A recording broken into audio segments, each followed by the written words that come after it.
Hi friends, welcome to my channel. இன்றைக்கி வந்து நம்ம சேனலில் வந்து சில்க் த்ரெட் வந்து எப்படி ஹேண்டில் பண்ணுறது அப்படிங்கிறதுக்கான வீடியோ தான். ஸோ என்ன தான் நம்ம வந்து சில்க் த்ரெட் வந்து யூஸ் பண்ணாலும் சில்க் த்ரெட் வந்து ரொம்ப எனக்கு பிரியுது, ஸோ என்னால் வந்து யூஸ் பண்ண முடியல அப்படிங்கிறவங்களுக்காக தான் இந்த வீடியோ.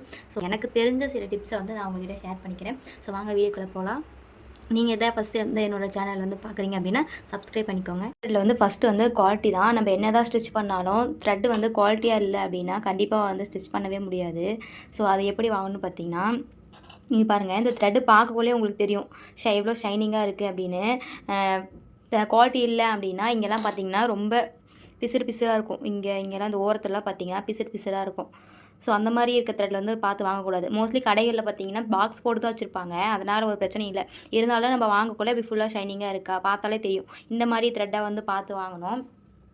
ஸோ நெக்ஸ்ட் டிப் பார்த்தீங்க அப்படின்னா நீடில் தான். ஸோ பிகினர்ஸ் வந்து ஃபஸ்ட்டு யூஸ் பண்ணக்குள்ளே வந்து துளி பிராண்டில் வந்து சூஸ் பண்ணுங்கள். 13 to 14 வந்து ட்ரை பண்ணி பாருங்கள். ஏன்னா எடுத்தோடனே அயன் நீடிலும் இந்த உட்டன் நீடிலும் நீங்கள் ட்ரை பண்ணிங்க அப்படின்னா கொஞ்சம் கஷ்டமாக இருக்கும். ஏன்னா இதெல்லாம் வந்து பாருங்கள் ரொம்ப கூராக இருக்குது, தெரியுதா? ரொம்ப வந்து ஊசி மாதிரி இருக்குது. ஸோ இதில் வந்து நீங்கள் ட்ரை பண்ணக்குள்ளே ஈஸியாக வந்து இது வந்து பிரிஞ்சிடும். நூல் இழுத்தீங்க அப்படின்னா சீக்கிரம் பிரிஞ்சிடும். ஸோ அதனால் பிகினர்ஸ் வந்து ஃபஸ்ட்டு வந்து துளி பிராண்ட் நீடியில் வந்து ட்ரை பண்ணி பாருங்கள். நீடியில் பார்த்தீங்கன்னா நான் வந்து நார்மல் த்ரெட் தான் வந்து சுற்றி வச்சுருக்கேன். நீங்கள் டைப்பிங் த்ரெட் இருக்குது பார்த்தீங்களா, ஸோ நீங்கள் அதை கூட வந்து நீங்கள் சுற்றி வச்சுக்கலாம் இந்த மாதிரி நீடில்ஸில். ஸோ சில பேர்த்துக்கு வந்து கை வந்து ரொம்ப ஸ்வெட் ஆகும். ஸோ அந்த மாதிரி இருக்கவங்களுக்கு கூட த்ரெட்டு வந்து சீக்கிரம் வந்து டேமேஜ் ஆகிரும், பிஞ்சிரும். ஸோ கையில் வந்து ஸ்வெட்டாக இருக்கக்குள்ளே அடியில் பிடிச்சி நம்ம வந்து இது பண்ணுவோம், சுத்தக்குள்ளே வந்து சீக்கிரம் வந்து டேமேஜ் ஆயிரும் த்ரெட்.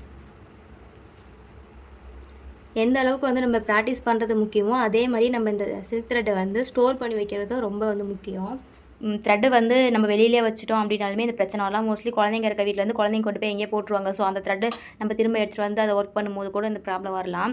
ஸோ வெளியிலையும் வைக்கக்கூடாது, வெயிலையும் வைக்கக்கூடாது. த்ரெட்டு வந்து பாதுகாப்பாக பாக்ஸ் போட்டு மூடி தான் வைக்கணும். நெக்ஸ்ட் வந்து இப்போ நான் த்ரெட் வாங்கி 2 வருஷம் ஆச்சு, 3 வருஷம் ஆச்சு, அந்த த்ரெட்டை வந்து நான் இப்போ யூஸ் பண்ணலாமான்னு கேட்டிங்கன்னா கண்டிப்பாக யூஸ் பண்ணக்கூடாது. குவாலிட்டி வந்து நம்ம சேஃபாக வச்சுருக்கோம் அப்படின்னா ஓகே தான். வெளியிலே வச்சுருக்கோம் அப்படின்னா ரொம்ப பழசாக இருந்தாலுமே அந்த த்ரெட் வந்து இப்படி ஆகும். நெக்ஸ்ட்டு வந்து இந்த மாதிரி வந்து எப்போயுமே நான் வந்து மோஸ்ட்லி பாக்ஸில் இப்படி தான் போட்டு வச்சுருப்பேன். ஸோ இப்படி போடக்குள்ளே ஒன்றுக்கு ஒன்று இங்கே பாருங்கள் ஃபுல்லாக இதாக இருக்குது, நூல்லாம் வெளியே பிரிஞ்சிருக்கு.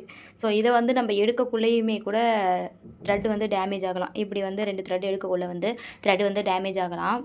பார்த்திங்கன்னா த்ரெட் வாங்குறீங்க அப்படின்னா அதில் வந்து இந்த மாதிரி கவர் மேலே வரும். ஸோ அந்த கவர் வந்து வேஸ்ட் பண்ணாதீங்க. நீங்கள் ஃப்யூச்சரில் வந்து அதே த்ரெட் வேணும், பாதியிலே வந்து த்ரெட் வந்து காலி ஆயிடுச்சு அப்படின்னா அதே ஷேட் வேணும் அப்படின்னா இந்த நம்பர் பாருங்கள். சப்போஸ் நம்ம ஆன்லைனில் ஆர்டர் போடுற மாதிரி இருந்துச்சு அப்படின்னா பாருங்கள், ஷர்ட் நம்பர் போட்டுருக்கு பாருங்கள், 104D. ஸோ இது இருந்துச்சுன்னா நம்ம அப்படியே வந்து ஆன்லைனில் கூட ஆர்டர் பண்ணிக்கலாம். அந்த கவரை பிரித்து இதுக்குள்ளே அப்படி சொருகி வச்சுக்கோங்க. சொருகி வச்சிட்டிங்க அப்படின்னா நமக்கு வந்து ரொம்ப யூஸாக இருக்கும்.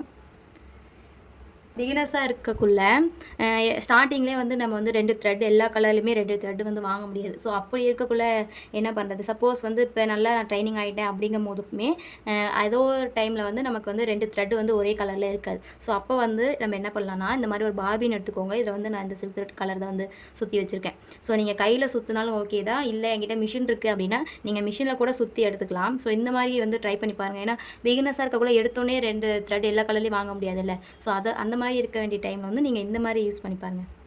வந்து நீங்கள் ஃப்ரேமில் ஒர்க் பண்ணிகிட்ருக்கீங்க அப்படின்னா கீழே வந்து பவுல் வச்சு நீங்கள் த்ரெட்டை வைக்காமல் அப்படியே தரையில் போட்டுட்டீங்க அப்படின்னா கீழே இருக்க தரையில் வந்து அந்த த்ரெட் வந்து உருண்டு அதாவது தரையில் இருக்க ஈரப்பதமும் உங்கள் கையில் இருக்க ஈரப்பதமும் சேர்ந்து கூட வந்து த்ரெட் வந்து டேமேஜ் ஆகலாம். ஸோ அதுவும் ஒரு ரீசன்னு நான் சொல்லுவேன். ஸோ எப்போயுமே வந்து ஃப்ரேமுக்கு அடியில் வந்து த்ரெட்டை வந்து கீழே போட்டுறதீங்க, ஒரு பவுல் வச்சு அதுக்கப்புறம் அதில் போடுங்க.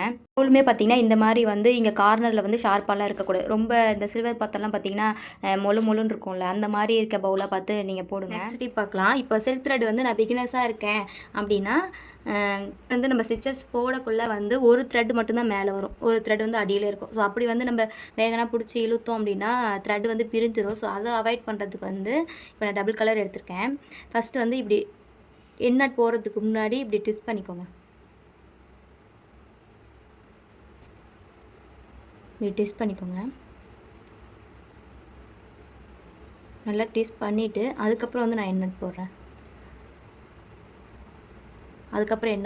இந்த மாதிரி வந்து டிப் வந்து ட்ரை பண்ணி பாருங்கள். அப்படி இல்லை அப்படின்னா ஃபேப்ரிக் க்ளூ இருக்குல்ல, அதை வந்து பாருங்கள் நான் இவ்வளோ எடுத்துருக்கேன். இதை விட கம்மியாக தான் இருக்கணும். நீங்கள் சின்ன சின்ன இமேஜஸ்லாம் வந்து ட்ரா பண்ண போகிறீங்க அப்படின்னா இந்த ஃபேப்ரிக் கொஞ்சம் எடுத்து இப்படி அப்ளை பண்ணிக்கோங்க.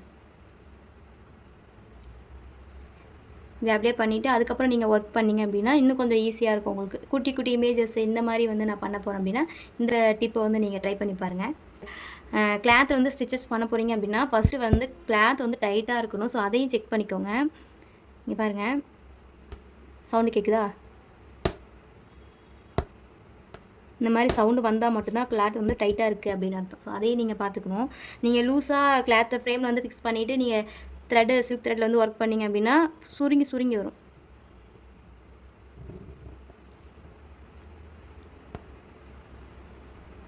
நைன்ட்டி டிகிரியில் இருக்கணும்.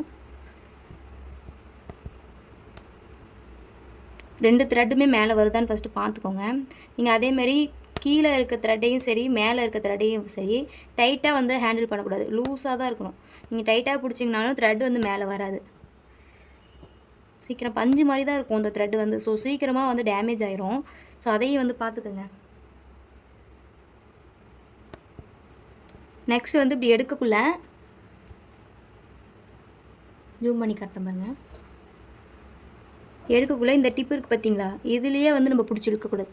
இப்படி உள்ளே தள்ளி அதுக்கப்புறம் பிடிச்சி இழுத்தீங்க அப்படின்னா த்ரெட்டு வந்து டேமேஜ் ஆகாது. பாருங்கள், எனக்கு வந்து இப்போ ஒரு த்ரெட் தான் வந்திருக்கு. ஸோ நான் திரும்ப அதை கீழே இழுத்துறேன். இழுத்துட்டு இப்போ எண்ணாட் போட்டுக்கிறேன். திக்னஸாக இருக்கக்குள்ள இந்த எண்ணாட் வந்து வெளியே தெரியக்கூடாது அப்படின்னு சொல்லி சில பேர் நினைப்பீங்க. ஸோ அது ஒரு பிரச்சனையும் இல்லை.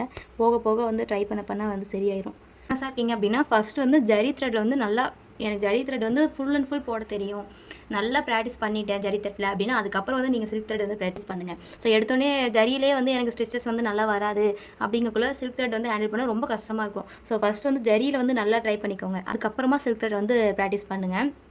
நான் வந்து எனக்கு தெரிஞ்ச டிப்ஸு அப்படிங்கிறத உங்ககிட்ட வந்து ஷேர் பண்ணியிருக்கேன். ஸோ நீங்கள் வந்து இதில் எந்தெந்த டிப்ஸ்லாம் நான் பண்ணலை, ஸோ எந்தெந்த டிப்ஸ்லாம் நான் ஃபாலோ பண்ணியிருக்கேன் அப்படிங்கிறத வந்து எனக்கு கமெண்ட்டில் சொல்லுங்கள்.